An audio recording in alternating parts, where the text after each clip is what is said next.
This is a painting by Van Gogh. It's called The Sower. And low down on the horizon, you can see a large object, which, from the point of view of size, might be either the sun or the moon, because the sun and the moon appear just about the same size in our sky. But I'm afraid the artist has got it wrong, and artists always do, because the sun and the moon don't appear nearly so large in the sky as most people believe. And it's the apparent size of the moon that we want to talk about this evening. Have you ever seen the moon rising low over the horizon, over the sea or anything like that? Well, if so, you may think that it seems very large, and that as it rises high above the horizon, it becomes smaller. And I think most people will tell you that the low-down full moon looks very much larger than the full moon when it's high up. In fact, it doesn't. This is a well-known illusion. And it's particularly well marked, I think, at the time of what we call the hunter's moon and the harvest moon. Harvest moon was last month, hunter's moon is this month. Now, let me say straight away that, in fact, the low moon and the harvest moon and the hunter's moon do not look any larger, really, than the moon when it's high up. This is a pure illusion. And yet, undoubtedly, there is the impression that the low moon appears huge. And just why this is so, no one has really explained thoroughly. At least I don't think so. And so this evening, we're going to try and do a bit of research, as well as telling you what we found out. So let's begin with some of the ideas that have been put forward and don't stand up to examination. There was one idea, that if the moon is low down, its light's coming to us through a thick layer of the Earth's air, and the dust in the atmosphere smears the moon's light around and gives the moon the impression of being larger than it really is. But I'm afraid this won't do at all, for reasons we'll tell you a bit later on. A much better idea was put forward a long time ago, round about AD 150, by the last great astronomer of classical times, Ptolemy. And his idea had to do with apparent distance and what he called filled space. Now, it's quite true that when you see the moon low over the horizon, you see terrestrial objects between you and it, things like low bushes or fences or anything you like. On the other hand, when the moon is high up, you're seeing it against empty space. There is apparently nothing at all between you and it. And this makes the moon appear subconsciously at a different distance, and this affects its size. Well, that's what Ptolemy said. He's not entirely correct, but he may have been on the right track. One man who's an expert on illusions, and all kinds of other things, is Professor Richard Gregory. And this is what we were talking about last night down by the sea, here at Chelsea. You know, I think it's largely a matter of perspective. If I walk away from you, I appear to get smaller. But is this because you know what size I really am, or because you're relating me to known objects around me? Well, I think both are true, but particularly the second.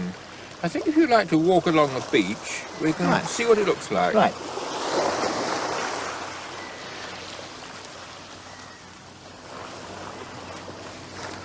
Now, Patrick's walking along the beach, and he's walking along posts which are in fact equal in height, groins, and he's shrinking at my eye and at the camera, so that as he doubles in distance, the image in the eye or the camera shrinks to a half. But I think he doesn't look as if he's shrinking quite as much as one would expect. The brain is compensating for this, and to do this it uses information of perspective, texture of the pebbles on the beach, and if it was not something I knew, like the size of Patrick, it would still work. If I apply this perspective strategy from the Earth to the moon, then the moon looks the wrong size, and this, I think, is what is happening. We're treating the moon as though it were an object on Earth, when in fact it is not. So when you're considering the moon illusion, there are all kinds of things to be taken into account, and it is a surprisingly complicated problem. And incidentally, it has nothing to do with actual distance, because the low moon is no closer to us than the high-up moon, and so that idea won't do either. Now, what about this dust theory? Richard, am I right or wrong in saying that it just won't do? Well, I'm sure you're right, Patrick.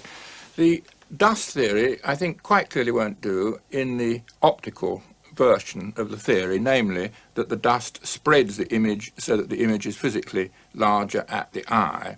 One can demonstrate this with a camera. The image in a camera is just the same size if the moon is on the horizon or if it's high up, and therefore it should be the same size in the retinal image of the eye, whether the moon is high up or on the horizon. So dust can't, I think, be doing that.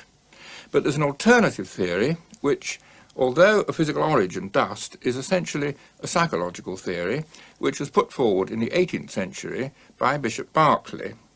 And he had a curious theory, which is that the dust makes the moon fainter, that the brain interprets the retinal image, which although the same size is fainter and so might be attributed to a further away object and so a larger one. I'll do a little primitive experiment to indicate that this is wrong. If we put a dark glass, which I've got here, in front of a light, this globe, it gets dimmer, but it doesn't really look larger or smaller when I change its brightness. It's a very primitive experiment. One can do this for oneself with the actual moon with a dark glass or sunglasses. It doesn't really change size with brightness, therefore dust should not be relevant. I think another bit of evidence here is that you get the illusion when the moon is not actually on the true horizon, but when it's close to distant mountains or even a tall building in a city. This suggests that it's not the atmospheric conditions at all, but rather the effect of neighbouring objects on the interpreted size of the object for the same sized retinal image. This is a tricky business.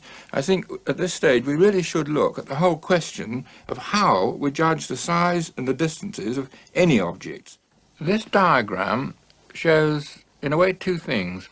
It shows that the same sized image in the eye can be due to objects of very different sizes. That's an essential point. It also shows that the object must be further away and bigger to produce the same sized image in the eye as a nearer and smaller object. That's fairly obvious, but it's worth just looking at it. Now, more interesting perhaps is this. We all know that people are smaller than buses and buses are smaller than buildings, usually. Now, it could be, at first sight, that we simply recognise it's a person or a bus or a building. We know what sort of size that is, therefore we see it at that sort of size, and therefore we know the distance, we guess the distance. But this can't be quite the whole answer, because we can recognise that a building is particularly small, that a person is a dwarf or giant, or that a bus is a model bus, a dinky toy. So we must judge distance independently of the assumed size of an object. And this is where perspective comes in. We normally see objects along roads or along fields or along beaches with a whole lot of other objects distributed around or parallel lines in a city. These are used as, so to speak, guidelines. We assume certain things about the world and we set objects along the world according to these assumptions. And you can say, if you like, the brain carries out a strategy here for guessing the distances of objects, deducing the size from the distance, and this works fine in a normal world.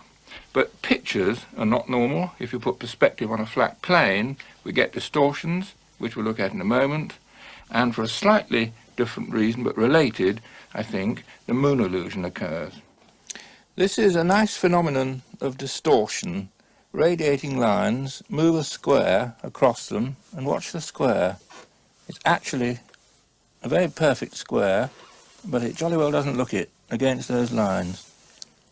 They affect the perceptual mechanism, produce a distortion which is related, almost certainly, to the moon illusion. These sort of distortion illusions, which you see in static forms in lots of children's books, I think reveal a very important point, directly relevant to the moon illusion, although they may look different at first sight. What they show is that the brain can change the size or the shape from the image in the eye, that the perceptual system is not like a sort of passive camera or even a passive television type of system with an input and then the answer pops out without a great deal happening in the middle. Now, I'll try and demonstrate in a rather different way how your own brain can scale something very familiar to you, that is, change its apparent shape or size, namely your own hands. So the only apparatus is yourself. If you'd like to try putting one hand out at arm's length, I've got my arm straight here with my hand on the end of it, and I put my other hand at the elbow, so it's about half the distance from the first hand to my eyes, and I'm now looking at both my hands. Try the same thing. It may be easy to shut one eye. Now, if I move my hands out a bit like that, so I see them both separately, they look jolly nearly the same size. But when I move this one in, this is overlapping or hiding part of the further hand, and bingo, they look quite different sizes. This first hand looks about half the size as the near one. I seem to have a dwarf's hand here and a giant's hand here, and I can do that over and over again, and it simply changes size each time. Now, when they're separated, the brain can compensate for the change in the size of the retinal image with distance. When they're overlapping, it can't do that.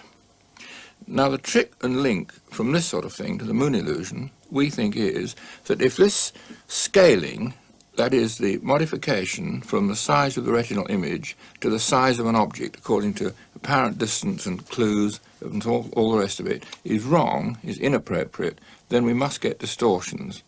And we think in the funny case of the moon, this sort of adjustment of size is wrong, making the moon the wrong size. What we know jolly little about, which is unfortunate, although there are recent very exciting experiments on this, is how human beings ever come to relate the pictures in their eyes to external objects in order to get the size and distances of things roughly correctly. If one looks at a baby crawling about, touching things, putting objects in its mouth, going towards an object and having to make several crawls or steps to it, sometimes reaching it, sometimes not, one has this feeling that it's building up correlations between the external world, which it discovers by touching and often hurting itself, to the pictures in its eyes, and that this is a long process of learning. Some of it may be innate. This is what we know very little about at present. Now, whether it's innate, that is built in from birth, or whether the baby has to learn it, whether we had to learn it, it's pretty reasonable, I think, to say that what we have learnt by objects within a room and then in a playing field, in a restricted environment around us, that these lessons, these correlations, are not likely to apply to objects very much further than Earth itself. The problem for the astronomer, or anybody looking at the moon, is that the lessons that we learned as children, crawling about, touching objects around us, simply do not apply to objects as distant as the moon. You might like to look at another illusion, which I think is actually new, and which you can try for yourself with a children's construction toy. I've got a bit with me. Patrick, perhaps we can just get rid of that for a minute. Now, the construction toy is this plastic thing, which you can set to make a rectangular shape. It's in fact purely rectangular, but it's got very marked stripes. These are actually white and red. I think the colours don't matter. Now, the illusion is this.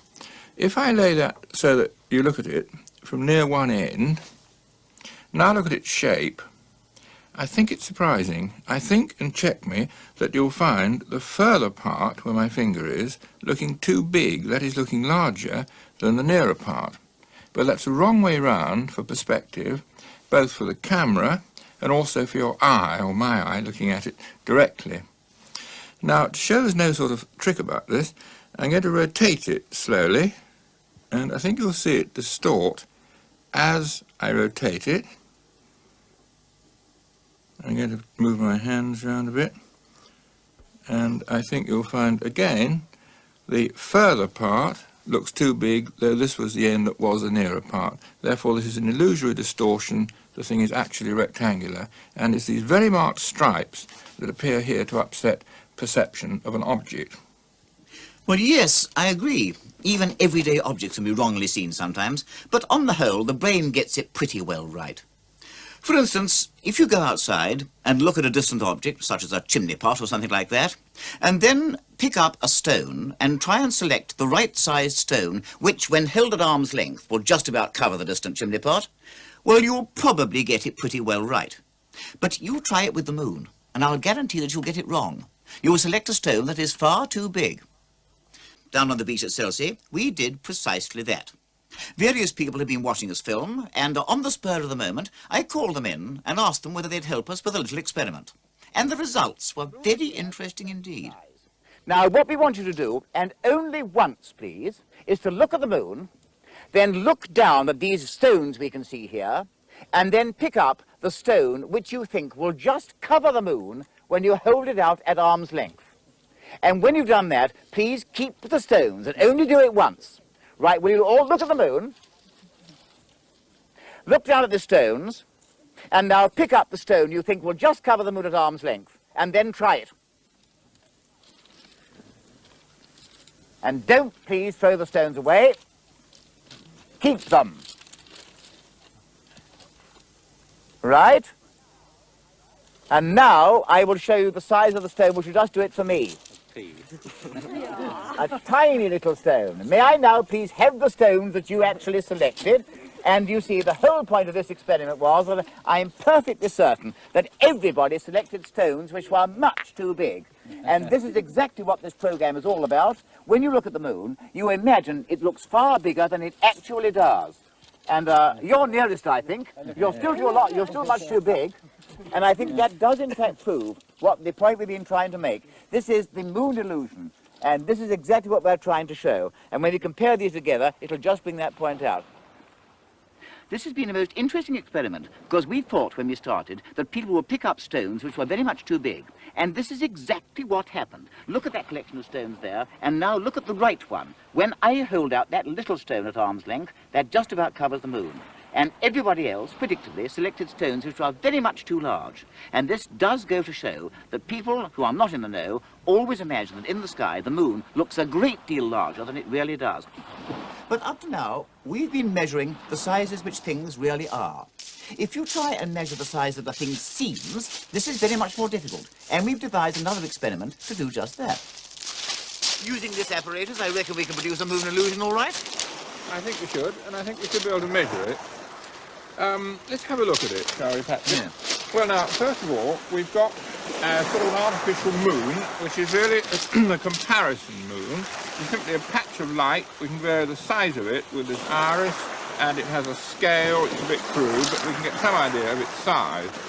And the idea is that we place this next to the real moon in the sky and adjust it to the apparent size of the moon.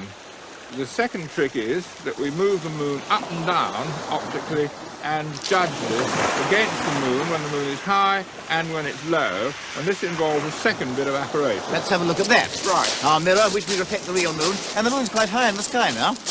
Yeah, right, but we can make it either high or low, so we don't mind much where it is, because we can reflect the real moon off this tilting mirror, through which we can also see. That's a rather cunning trick. It enables us to move the moon up and down in the sky, keep the horizon constant, and also not affect our comparison moon. Therefore, if that thing has to be set small when the moon is high, larger when it's low, and we look at the difference, the percentage difference, we've measured the illusion. Well, whether this has been done in quite this form, I don't know. Anyway, let's try it. If I observe, you can work the iris. Jolly good. Right. Well, I can see the artificial moon, I can see the iris. So first of all, we'll bring the moon down almost to the horizon until it's sitting almost on top of those wooden posts. And now, Richard, will you increase the iris, which at the moment looks much smaller than the moon? Quite a bit smaller. More than that. Increase further. Further still, please. A little bit more, nearly there, a little bit more still. Now, those two now appear the same size to me, although, of course, not the same, because the iris appears much brighter. Now we'll lift the moon up, and there is quite definitely an apparent shrinkage. There is an illusion there. Now, will you please decrease the iris very slightly, Richard? A little more. Now, that's right. And to me, those two now appear the same size. So there very definitely is an illusion, according to the height of the moon above your horizon. You know, the more we look at this problem, the more complicated it appears. And there are plenty of things we haven't mentioned yet. What about Mr. Boring, for instance? Well, Mr. Boring is an American psychologist who is not really boring at all. He had a lot of interesting ideas. Thinking about the moon illusion, he, for example, looked at it standing on his head, and he'd bend over and look between his legs. I know, I tried that on the beach last night, and it wasn't an outstanding success. Well, he made measurements somewhat similar to ours, but in funny postures, and he found that there were changes in the apparent size of the moon, but that these changes were not enough to explain the whole illusion. What he says is partly right, but again only part of a truth, that the angle of the eye and the head is perhaps normally related to the distance of things. You know, when you're looking horizontally, you're normally looking at the horizon. And also there's some evidence the whole sky is perceptually like a sort of flattened dome, nearer perceptually above you, further away on the horizon, partly as a function of eye position. You know, Richard, we've been talking about the moon illusion now for some time, and we put forward all kinds of suggestions. I think we've carried out some original research, or rather you have. But let's now come and try and give a summary. What is the answer to the moon illusion? What actually causes it? Well, I think one must say several things cause it. I think our knowledge is limited because we don't know an awful lot about how the brain works anyway, how I can recognize you or you me. Until we understand this in detail, we can't explain illusion in detail. I think we can, however, say that the eyes are rather like instruments, scientific instruments. They have to be calibrated. They can only be used when assumptions about the external world are applied. When these assumptions are wrong, when the situation is peculiar, just as instruments give funny readings, so the eyes mislead the brain. The brain can't then cope with the information they provide. This is a sort of general statement, but it's true. Now, funny perspective can do it. Very, very distant objects outside the range of calibration, so to speak, can do it. And so seeing is not always believing, and the moon's a deceptive thing. And when you see it in the sky and you take it to be the size of a golf ball, well, it's rather interesting to remember that, in fact, you can cover it by means of a paperclip held out at arm's length. Good night.